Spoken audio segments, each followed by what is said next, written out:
Where they got the idea for the boost formula, eh, Steph? Seems like it.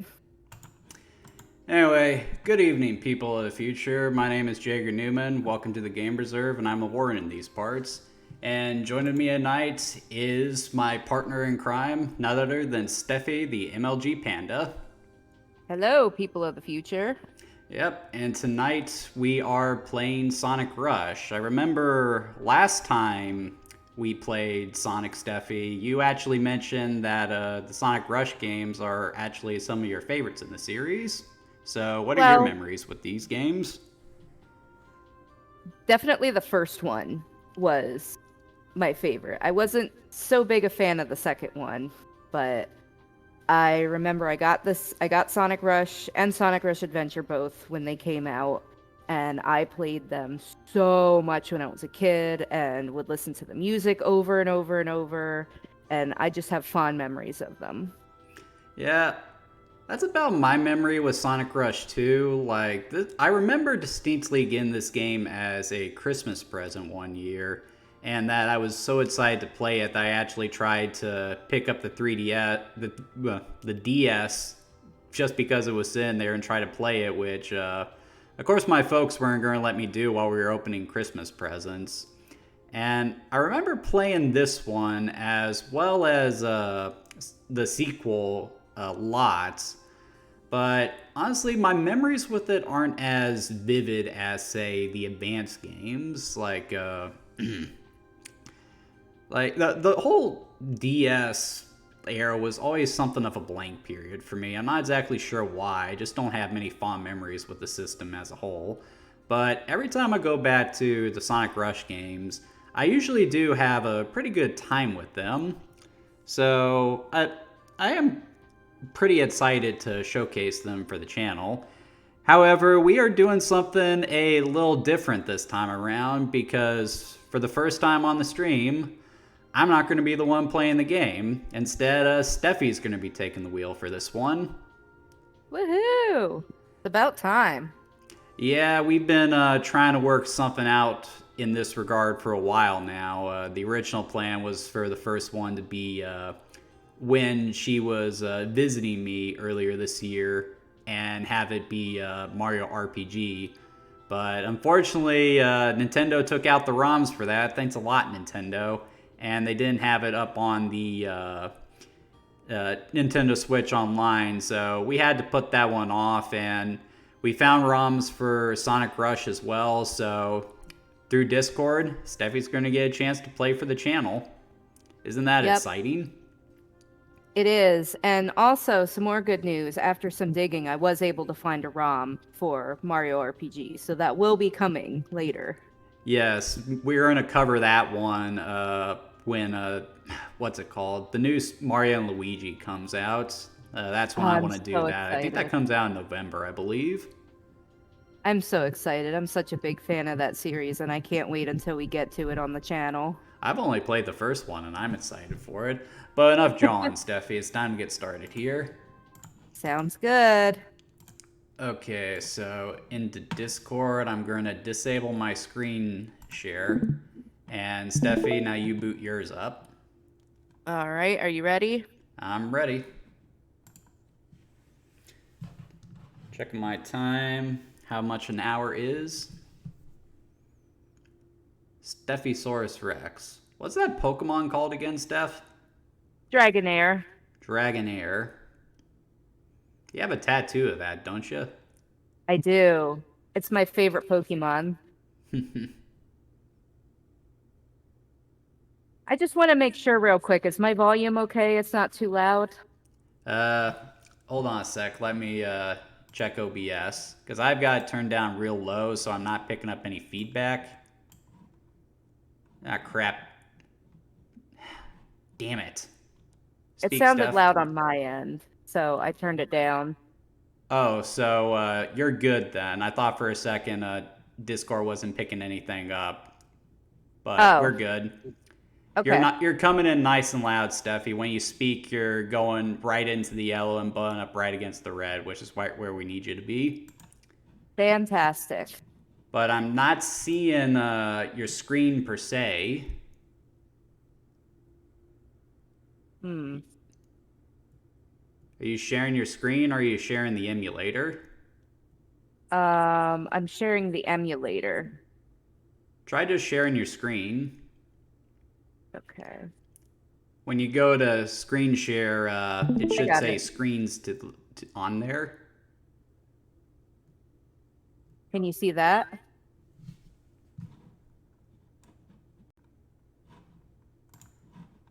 Hello? Oh, here we go. I had it in the wrong area. Okay, so you mind resetting that ROM for us? Yeah. Sorry about that, folks. This is a new system we're trying, so bear with us. Here we go. Can you still see it? Yep.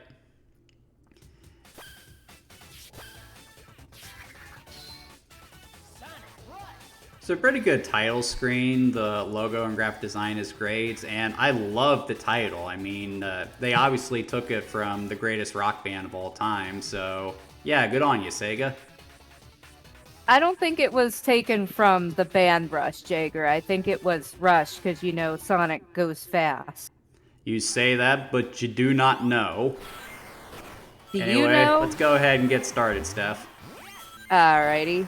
So I made a save state. So let me go ahead and load that. So all I did was clear the first level so that we could access Blaze as a playable character so that we could showcase both Sonic and Blaze. It's a good call. Yep. So let's start with Zone 1. Always good to start from the beginning. And I I'm agree. going to do most of the talking here while Steffi plays so that she can focus. Assuming you're okay with that, right, Steph? Yeah, that's fine. Yeah, feel free to chime in. I'll leave some spaces here and there for you to do that. Sounds Okay, good. so first thing we're going to start with, as usual, are the controls. And in general, I think that the controls in Sonic Rush are pretty good. Sonic's acceleration is a little high, but it's still manageable. It's not like he just jumps to light speed like Shadow did in Shadow the Hedgehog. The jump feels really good. It's really easy to do tight platforming.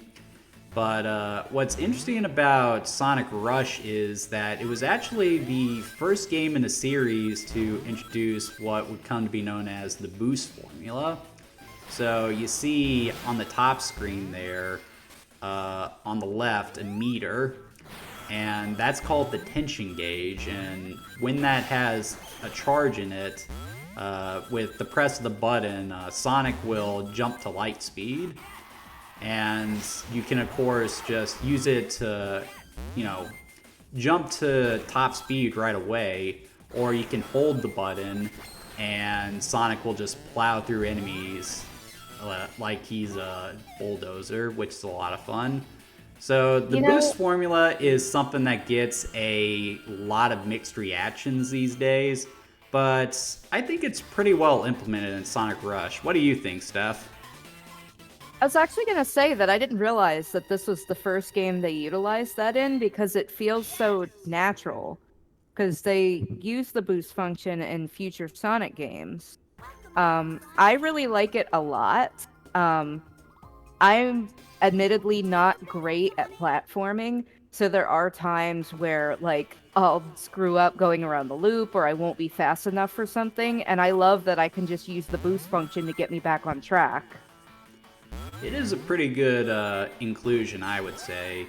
A lot of people's complaint with the boosting is that they feel it trivializes a lot of aspects of the game, boost to win, as they call it.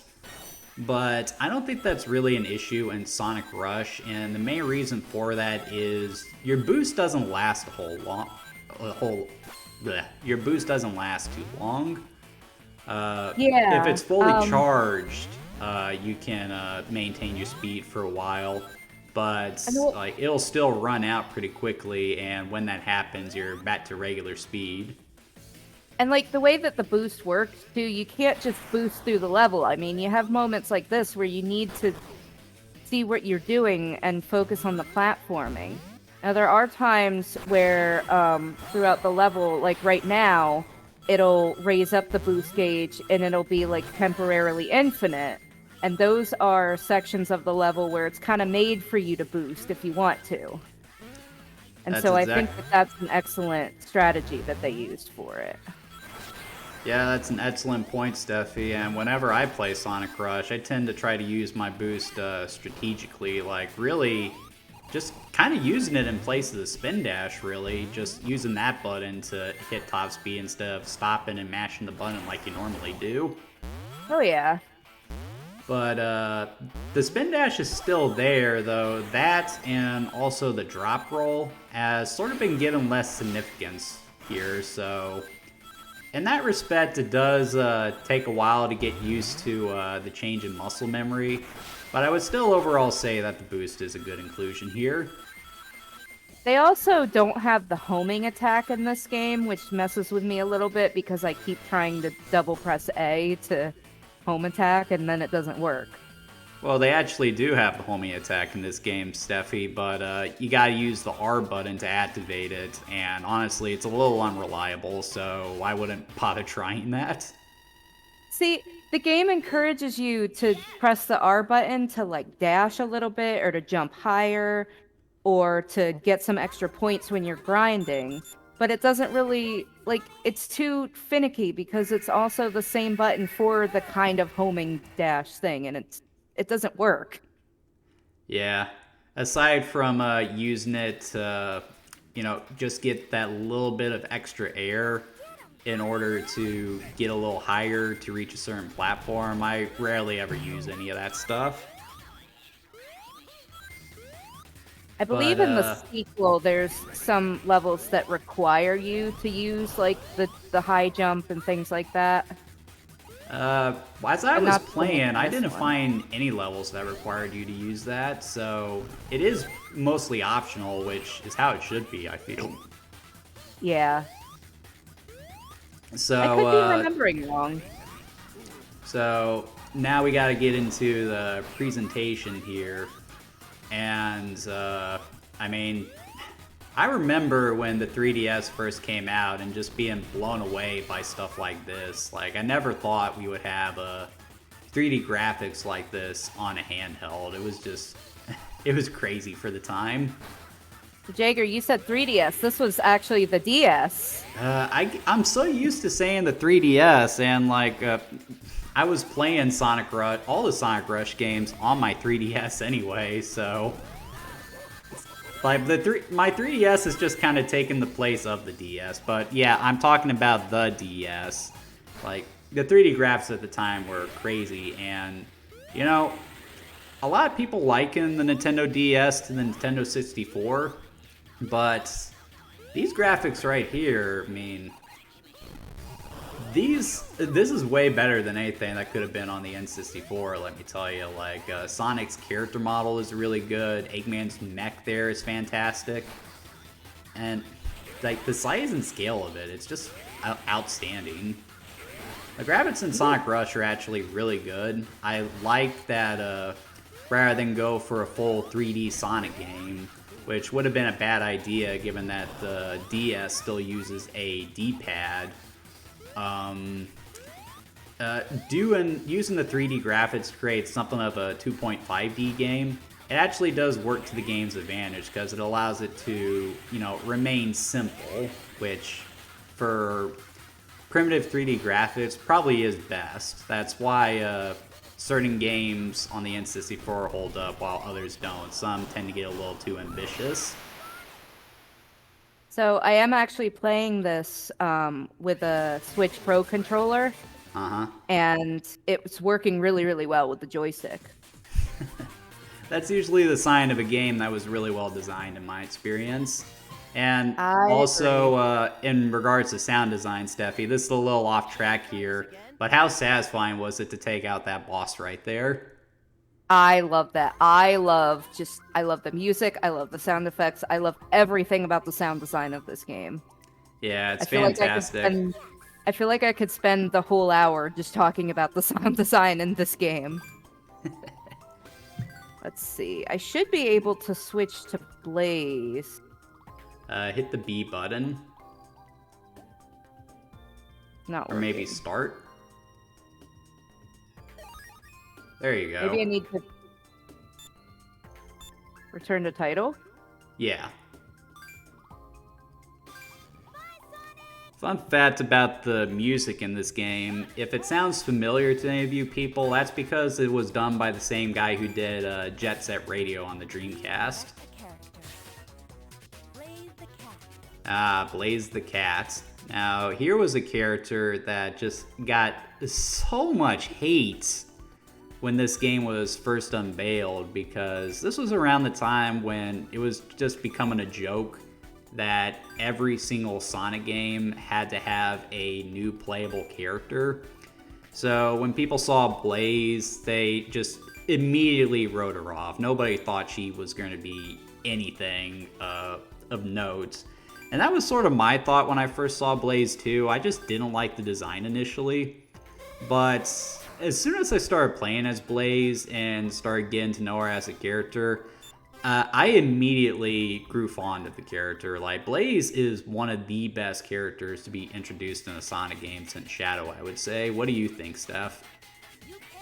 Yeah, I remember I kind of had the same impression of Blaze at first too. Like, oh, there's this new girl character. Another throwaway character, pretty much. But I loved her. Yeah, I really wasn't crazy about her design when I first saw her, too. But, like, she's a great character, a great addition to the series, and I love that they keep bringing her back.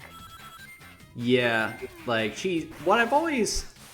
Like, I was reading up on the development of this game, and from what I found, Blaze was designed to, sort of be an interesting counterpoint to Sonic, but in a more unique way compared to, say, Shadow, whereas Shadow was sort of like a dark image of Sonic. Blaze was supposed to be more of a feminine contrast to him. So, for example, a lot of Sonic's movements in this game, they're reminiscent of a breakdancer, whereas Blaze's movements are more reminiscent of ballerina. So you have that going for her. Sonic is like the wind, Blaze is fire, obviously. And unlike Sonic, whose origins at this point are still pretty murky, all things considered, Blaze... her story and the story of Sonic Rush in general revolves around Blaze coming to Sonic's dimension from her own due to some meddling by Eggman. And in her dimension, she's the princess and she's guardian of the Soul Emeralds.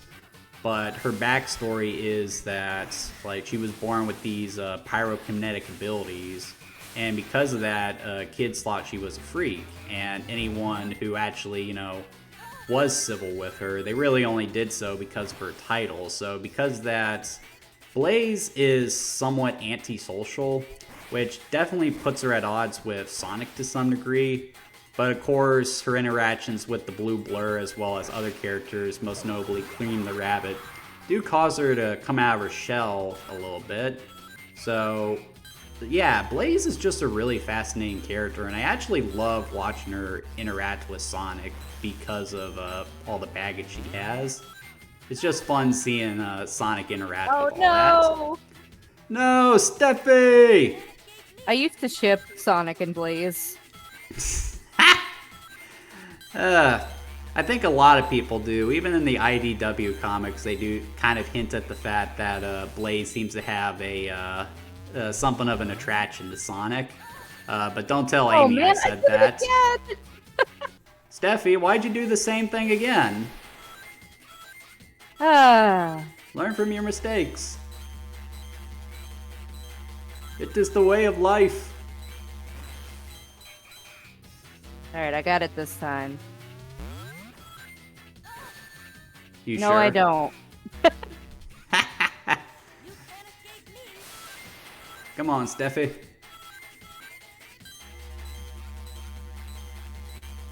Alright, so when that thing launches you in the air, don't push forward into the enemy. Let yourself fall a little bit first. There you go. My impatience does tend to get the better of me in Sonic games. Alright, so in regards to gameplay, Blaze has some differences compared to Sonic. Of course, she's not as fast as him, and that's both in her top speed and also her run animation too. It kind of reminds me of the issue I have playing as Shadow, where because she has just such a long stride, it's really easy to get the sense that you're not moving as fast. But the advantage Blaze has over Sonic is I think she can jump a little bit higher, and her special moves, like what you can do with the R button, they allow Blaze to get a little more airtime than Sonic. So as you can see there, she can hover, and if you just hit a spring or something and you hit the R button... Are you serious? Ha! Game over!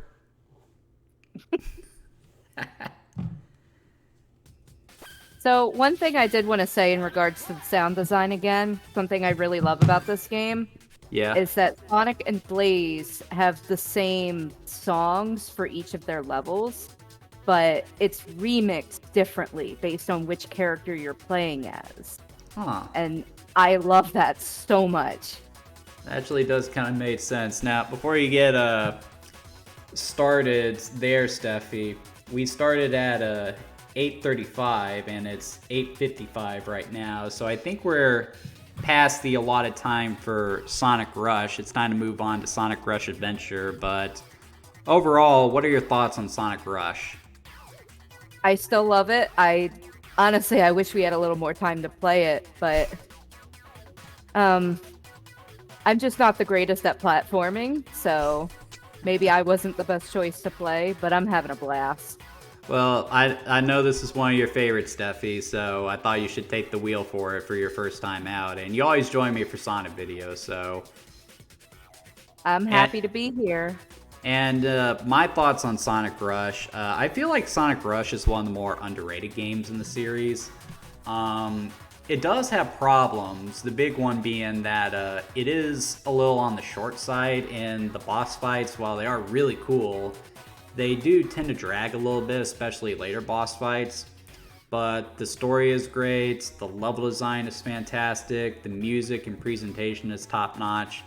It is one of the better games in the series, and it kind of baffles me that people don't remember it as much as the other games in the series. But anyway, Steffi, let's move on to Sonic Rush Adventure. All right. But wait, never mind. So, what memories do you have with this one, Steffi? Not a lot, to be honest. I did not play this one as much as I did the first game, just because I felt like it paled in comparison. I particularly didn't like this one as much. I think I mentioned that earlier. But I did play it to completion. What I remember most about it is the sailing mechanic, which is not something I really like, but Jager, you mentioned that you really liked it. Yeah, so I what actually memories really do you do like have Sonic Rush game? Adventure. I actually do think this is the best of the Rush trilogy. I'll explain why as we get to playing, but this is probably the DS game I spent the most amount of time on, apart from Mario Kart DS, of course. But as for that title screen, I like the intro, just Sonic and Blaze riding around on the jet ski with that fun music playing. And then you got Tails and Marine riding dolphins. That's a lot of fun. It just sets the tone for the setting perfectly. And the title screen itself is also pretty good. I like the ocean in the background. And the graphic design is pretty good, though I'm not a huge fan of the title Sonic Rush Adventure. It just seems a little half-assed to me. That's what my impression was of it too as a kid. But I was like, well, it's another Sonic Rush. Hell yeah. I would have just called it Sonic Rush too. Anyway, go ahead, Steffi. As you guys can see from this intro and from that little demo play, This game focuses a lot more on the 3D graphics rather than the 2.5, like Sonic Rush does. And I don't know. I feel like Sonic Rush just kind of looks prettier. What do you think? You're kind of talking to the wrong guy, Steffi, because I just really dig the setting and, the treasure hunting, globe-trotting style that they have going on here. Like, it's wholly unique for a Sonic game. I just love it. I love that kind of setting. I love the sea. I guess that's fair. Well, shall we get started? Yeah, let's get started. Yeah, you got another save state? Yes, I do. Okay, so one of the first things that we need to talk about with Sonic Rush Adventure is rather than going for a level-to-level formula, it instead is more about exploration. The levels are represented by different islands that you sail to over the course of the game. And in order to reach those islands, you need to have boats. And you can unlock different boats over the course of the game. You, of course, start out with a jet ski, but you'll work your way up to a sailboat and then later a submarine and hovercraft. So there is a nice sense of progression, but the only problem with it is that there are times where you're forced to grind, and that can be a little aggravating at times because you're just playing the same levels again and again until you got the materials needed to build a ship, which is kind of annoying. Wait, hold up there, Steffi. You gotta do the sailing stuff for the nice people. I will, but I was showing off the materials thing. Oh, yeah. So here's stage 1, and this little symbol down here at the bottom shows what kind of material you get from here. So later on in the game, you need to build more boats, and it'll tell you what materials you need, and if you don't have enough of them, you have to go back to these stages to get and replay them until you get enough materials. You get more based on the better grade you get or rank that you get in the level. So if you're not good at a level, you're going to be playing it multiple times to get enough materials, which is kind of annoying. Yeah, it's basically grinding in a Sonic game, which I hate in an RPG, and I hate it in a Sonic game too. I just hate design like that. It's just an arbitrary roadblock. Alright, so I say we'll go to Plant Kingdom and do level 1. Sounds about right.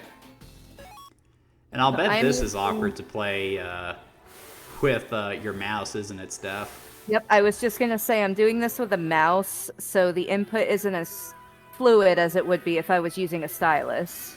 Yeah, but how it the still worked out pretty controls well. how the controls work here is you control the Blue Typhoon with the touchscreen with the stylus. Basically, wherever you point, that's where Sonic's going to go.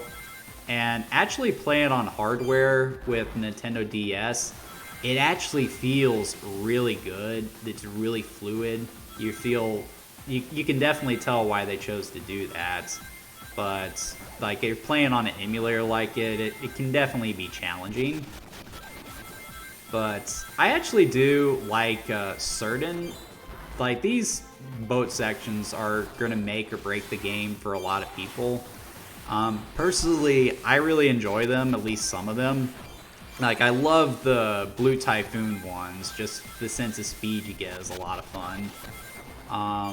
And the hovercraft isn't too bad, but the submarine and sailboats, yeah, they're just shooting stages, and those aren't too much fun because all you do is just touch the screen. What do you think, Steffi? I know you say you don't like these boat sections, but do you at least like riding around on the jet ski? Not really. It just doesn't feel like a thing that Sonic would do. Well, also I think that's kind of why it's so interesting because, everyone knows that Sonic's weakness is he can't swim. So because of that, an ocean setting is probably the last place you would expect to find Sonic. But I think that's why it stands out, and that's why so much of the level design in this game is so memorable to me. I think my favorite level in Sonic Rush is actually Sonic Rush Adventure, is the boat graveyard. All the spooky setting, run up and down the broken mast of the ships and everything. Stuff like that is just really good for a Sonic game, I find. I love that level too. I remember struggling with it a lot though.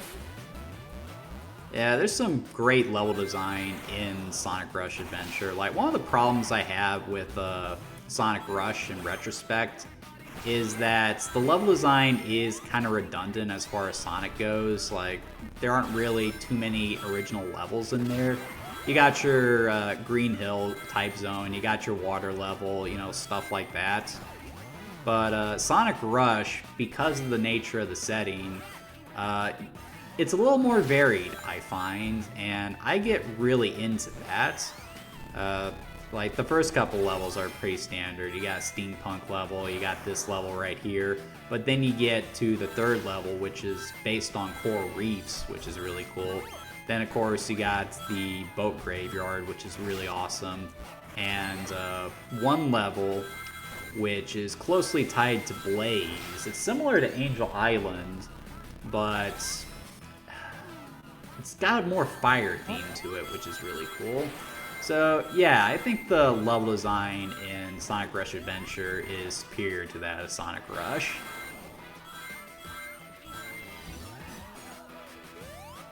As for the gameplay itself, though, it is, at the end of the day, just more of the same. If you played Sonic Rush, you know what to expect here.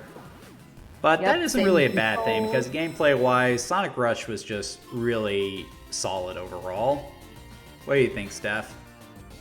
I agree, and I'm glad that they kept things pretty similar here, because I was worried about doing more than one game in one setting, and I was worried that the controls were going to be swapped or something.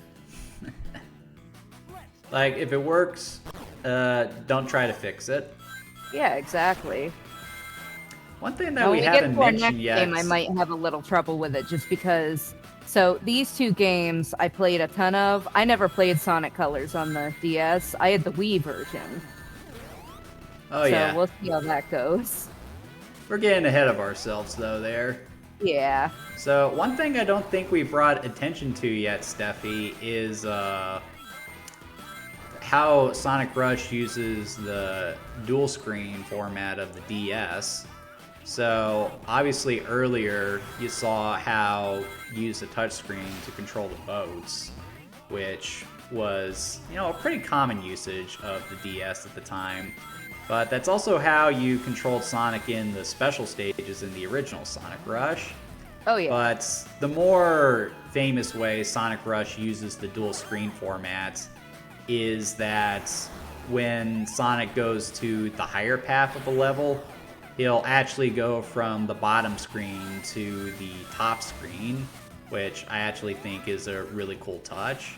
Because what that does is, like, let's say you're at the bottom of the screen. What are you doing, Steph? Check this out real quick. Listen to the music while I'm underwater.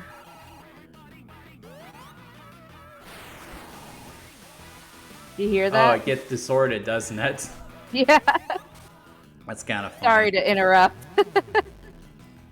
But yeah, so what's cool about that is, let's say you're at the bottom of the screen, you can actually see the higher path, and that encourages you to replay the levels a little bit more, because in previous Sonic games, like, you can't really see the top portion, but this way you can actually get a glimpse of it. I think it was a really clever use of the DS's hardware, without it being gimmicky, as is the case with most touchscreen games. I do really like that. The only, I guess, complaint I have about it is that if you're in the part of the level that's where the screen gap is between the two screens, you can lose Sonic for a little bit, and that gets very disorienting at times. At least for me. I don't know if that's everybody's experience. It's even disorienting just playing in the emulator here, because, like, the original DS, there was a greater gap between the screens, and most games were designed to accommodate that. That's what Steffi is talking about with the blind spot that Sonic can end up in. But on this emulator, that gap is a lot smaller, and because of that, the visuals don't always mesh up well, which is a little annoying. I can make that gap look bigger on the screen. I just felt that this way worked best for me while I was playing. Oh, it's perfectly fine, Steffi. It's just something I'm pointing out. It's like, the DS games are just such a pain to emulate and record because obviously we can't go full screen because then we wouldn't get both screens. Right. And like, if they ever wanted to re-release these games, like, I mean, you'd have to do some finagling to compensate for the fact that you lost the top screen, which is probably why the Sonic Rush games haven't seen a re-release yet. And that's also why it irritates me that Sega felt the need to raid BIMs to get rid of the ROMs that were on there. It's like, you're not selling the game, guys. Like, come on. I would be sympathetic if you had like a Sonic Rush collection on the Switch or something, but you don't. You were just being a douche there. I totally think that they could re-release these on the Switch. I mean, they remade The World Ends With You, which is like the hardest game on DS that fully uses both screens, and they put that on Switch. So if they could do that, they could easily do Sonic Rush, and they don't even use the touchscreen function that much.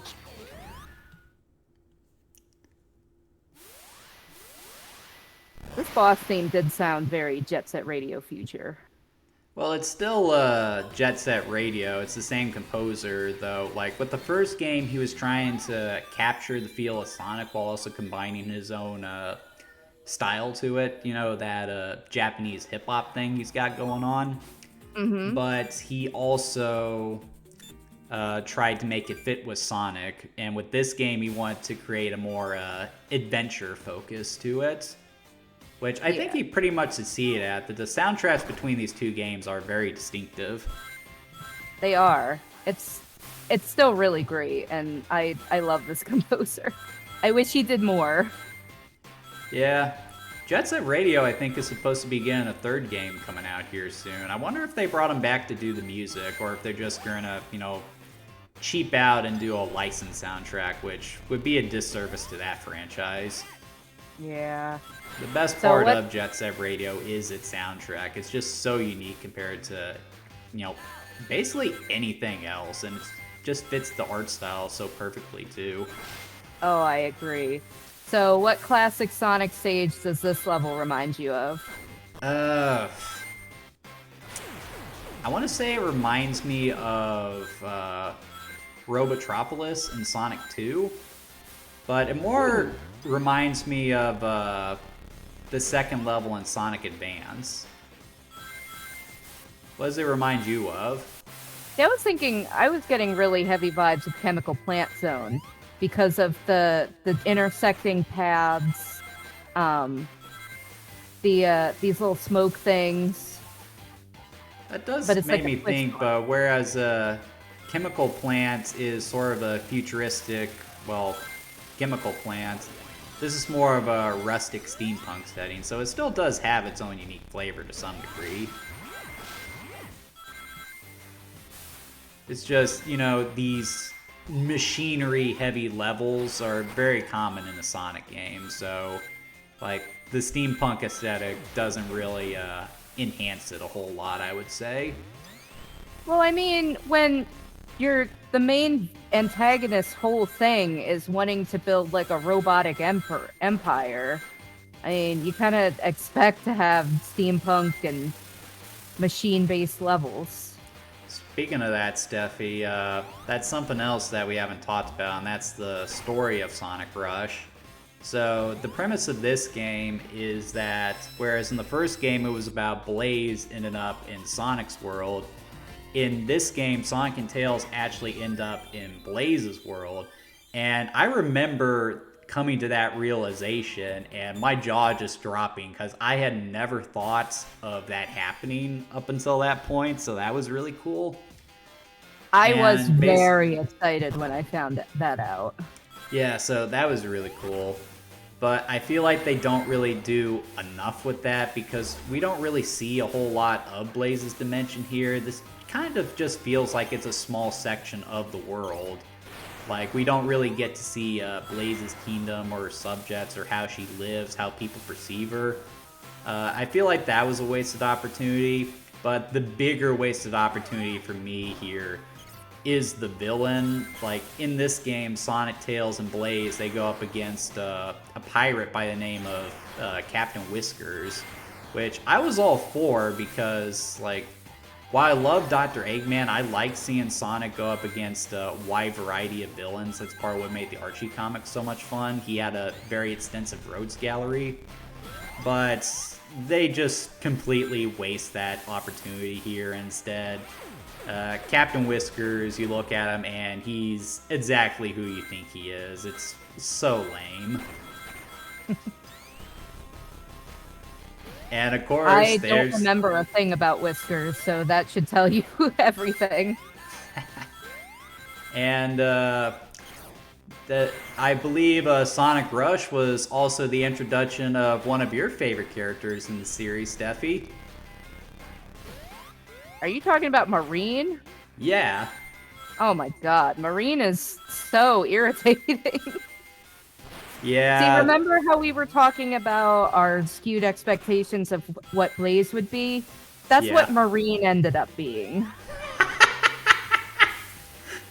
Oh, that's perfect, Steffi. Very well put. Yeah, Marine is just the very definition of a beating, and it also doesn't help that basically that same design would be used later on for Styx the Badger. So, like, Marine is just one of those characters that is just doomed for the pathetic limbo of obscurity. Yep. Good riddance, she was so annoying. Although Marine is a raccoon, not a badger, even though they look the same. Yeah, but look at the two side by side. It's also funny, in this game, Marine, she's famous for her Australian accent, and she even has a boomerang-shaped hair, but then you have Styx, who actually uses a boomerang, so, like, yep. You gave her a stereotypical Australian accent, but didn't give her the greatest of Australian stereotypes. I mean, come on, Sega. So this boss is kind of interesting.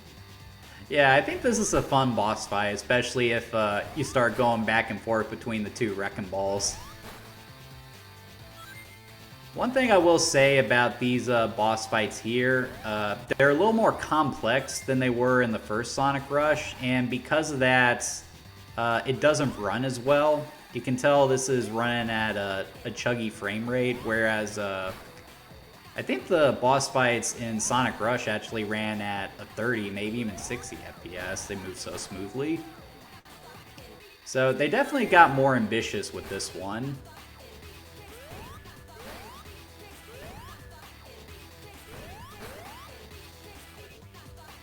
And I know it's out of character for me, Steffi, but you know what song this is making me think of? What's that? Do I really have to? I'm kind of focused, Jager. I came in like a wrecking ball. Oh my god. Oh my god, I referenced Miley Cyrus. I now gotta turn in my man card, don't I? Oh, I don't think so. That was good though, wasn't it? I was. It was fitting. Jump, jump, jump, jump, jump! I gotta tell you, it is very bizarre watching someone else play these games. Like the whole point of my YouTube channel is to encourage people to play the games themselves, because I always feel like you miss something if you aren't playing the game yourself.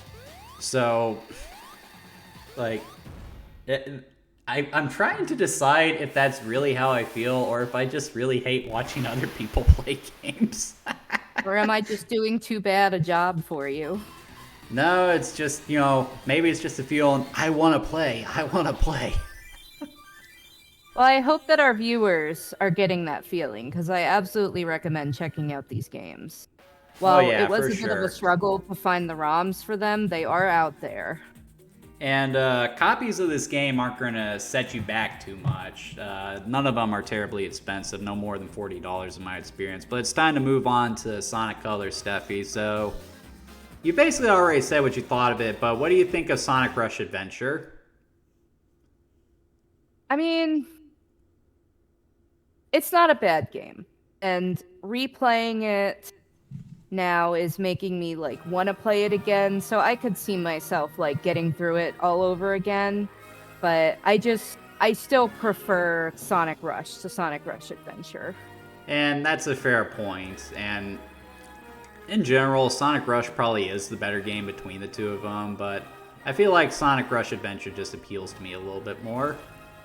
And So a that's lot of fine. people are probably wondering why we're looking at Sonic Colors here. What does that have to do with Sonic Rush? Well, believe it or not, the DS version of Sonic Colors basically is just Sonic Rush 3. And I'm sure Steffi is going to pick up on that as soon as she starts playing. But my god, do I hate this title screen. Like, the logo, it's just copy and pasted, and it's lower quality too. And it just doesn't look good. And I gotta be honest, I've always hated the title Sonic Colors too. I mean, that's when I first heard that title, I thought it was going to be like Sonic's equivalent to Sonic Paint. So, Jager, what would you name this game? I was actually thinking about that today at work. Maybe something along the lines of Sonic Spectrum or something along those lines. I do like that. And this is also really impressive that they actually have this cutscene from the Wii version in this. And you know what? That's not terrible quality for the DS either, is it, Steph? But like, if they could do this, couldn't they have at least like animated the title screen a little bit? Yeah, it makes you wonder, doesn't it? Yeah. Oh yeah, this was the first game where we were introduced to Orbot and Cubot, who keep getting brought back in the series for some reason. Well, I've always loved Orbot and Cubot. I thought they were hilarious in Sonic Colors, but you're actually off there, Steffi. The first game to introduce Orbot and Cubot was Sonic Unleashed. But you probably don't remember them there because, you know, Sonic Unleashed played things a little bit more serious. And Sonic Colors is more famous for its more comedic take, which, you know, for me was something of a breath of fresh air for the time. It's just, after them failing so hard with their past couple of stories, it was just nice to see a simple story for a Sonic game for a change. But I know that's part of why you don't like Sonic Colors a whole lot.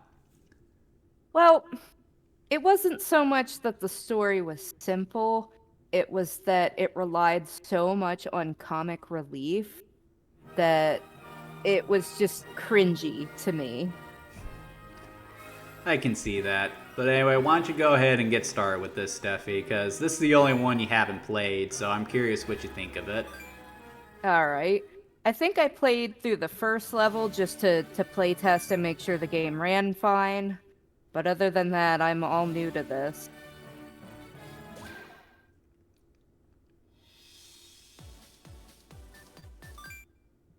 Yeah, like I said, I played the Wii version of this game, and I had a lot of trouble with it. Just, I guess, the way it was on the Wii with the controls and everything.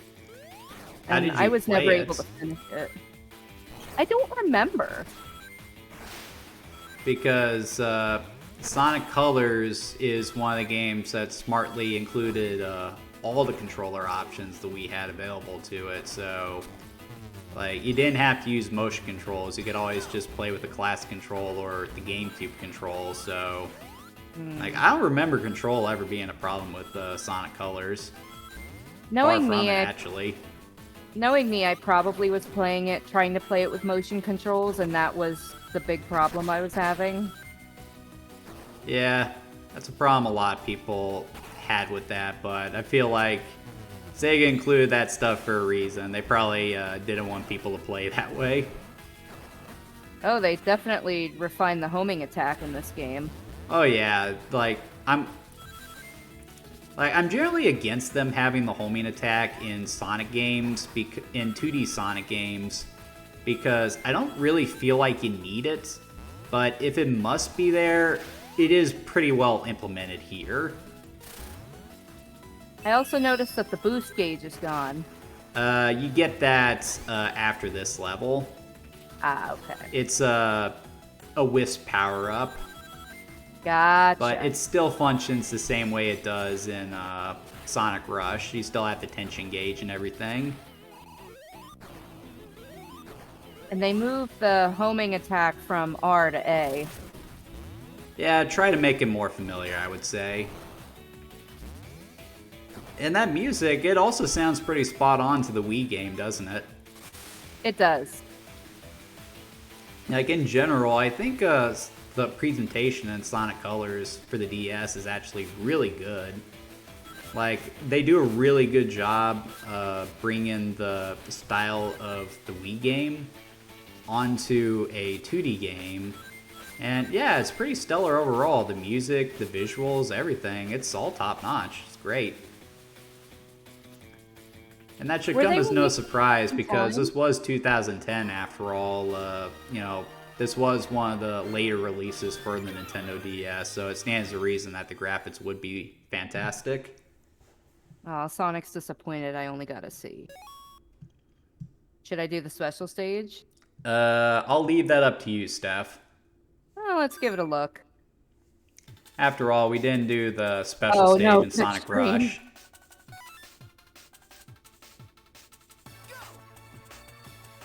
Yeah, so just like the sailing sections in... Only get the red one, Steph. Oh.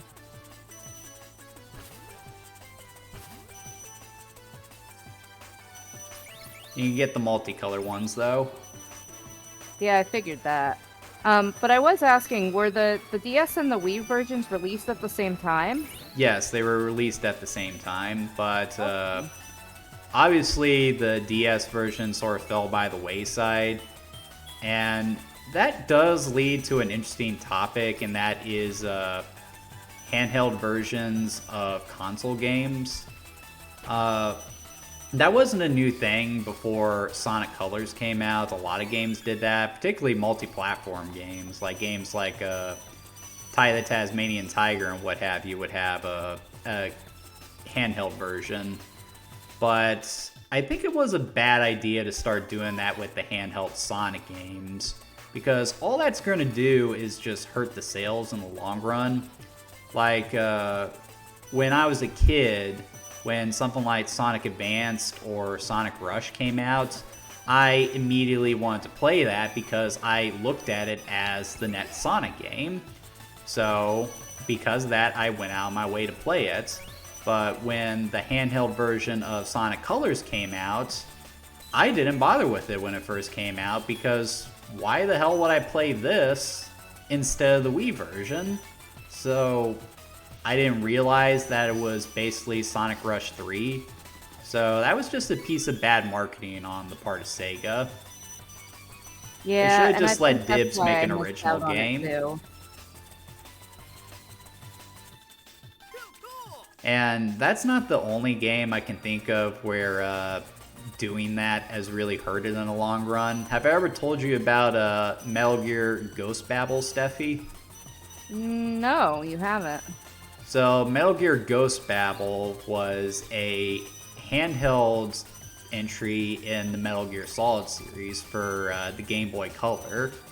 And that might sound terrible, but believe it or not, the game is actually fantastic. It's one of the most ambitious Game Boy Color games I played.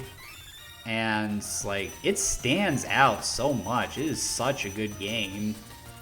But you've probably never heard of it, and I can tell you exactly why. Do you want to know why, Steffi? Do you want to know why nobody knows about Ghost Babel? Because it was on the Game Boy Color? No. On the Game Boy Color, they called it Metal Gear Solid in America. Oh, no. So what does that tell people? Is this an original game, custom built for the Game Boy Color? No, it's just going to be a cheap imitation of Metal Gear Solid from the PlayStation. What were you people thinking? Oh, that's a shame. That's one that they really need to re-release on a Game Boy Color for Nintendo Switch Online, but that's probably not going to happen.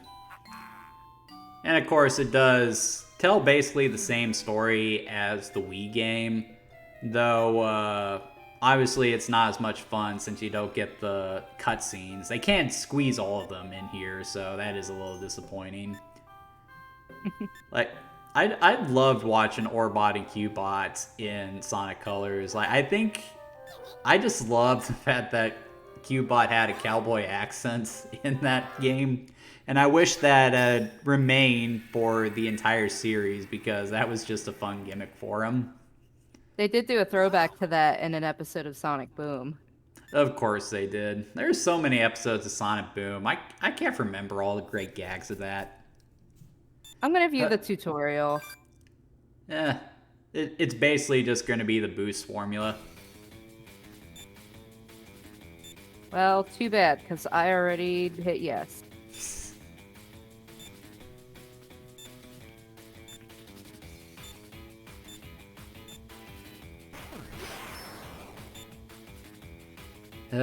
I'm really glad that I'm not going to have to play Sonic Boom because I don't want to pony up for Wii U just to play that game. So I have an excuse not to play it. Are you sure about that? Steffi? No. No, it's bad enough I'm going to have to play Sonic 06 here soon. No, I have a Wii U and No. a copy of Sonic Boom. No. Just no. Look forward to that video, you guys. Oh my god, I'm being chased by a Ferris wheel. Yeah, ain't that fun? Reminds me of the first episode of Street Sharks. They throw a Ferris wheel at Dr. Paradigm. Then they try to drop a roller coaster on top of them, but the Street Sharks are super strong, so they just tip it back towards them. That's funny.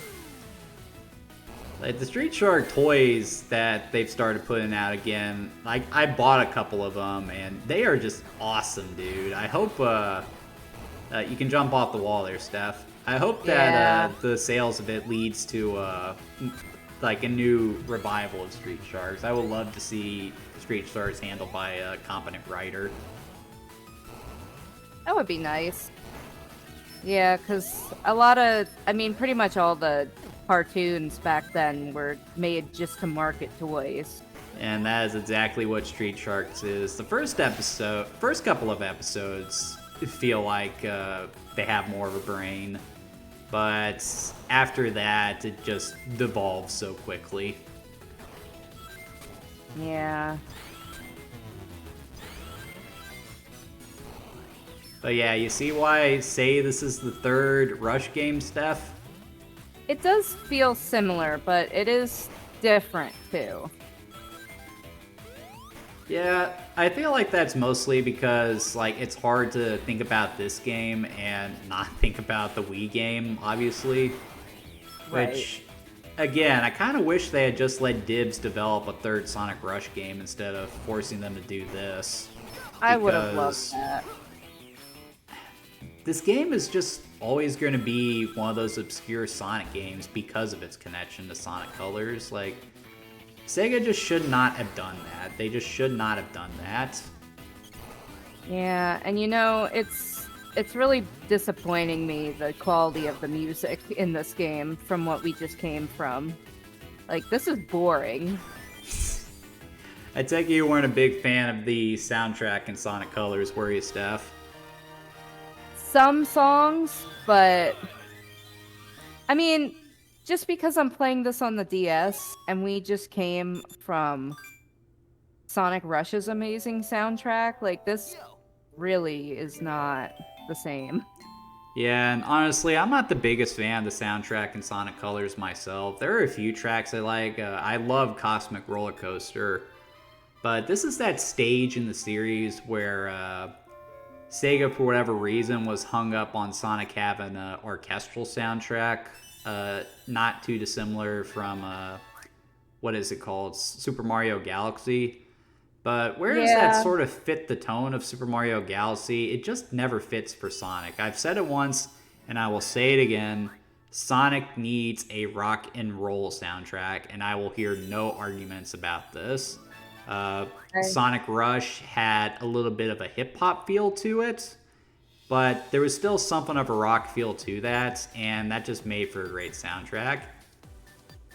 So, yeah, Steffi, I we definitely agree are, with let me you. see where we're at on Rock time. We're aspect. coming up on the end of the video, Steffi. So, instead of doing the bosses, I want you to do one of those side missions because this leads to a very interesting aspect of this version of the game. All right.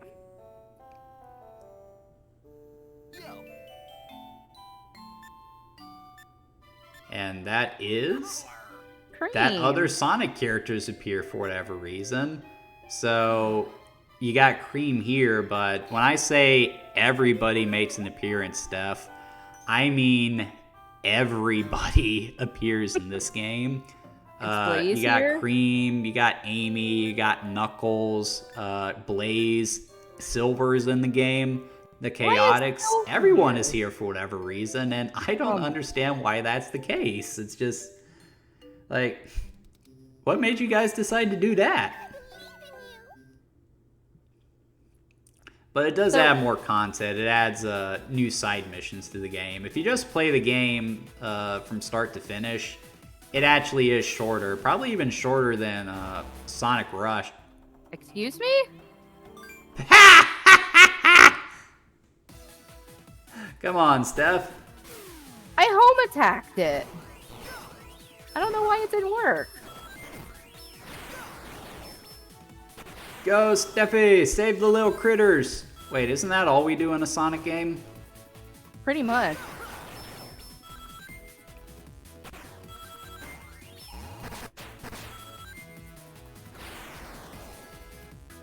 Like Sonic Advance, or was it Sonic Advance 3 where you had to find the hidden Chow? Oh yeah, that was annoying. Yeah. Like, I'm glad Dibs learned from their mistake on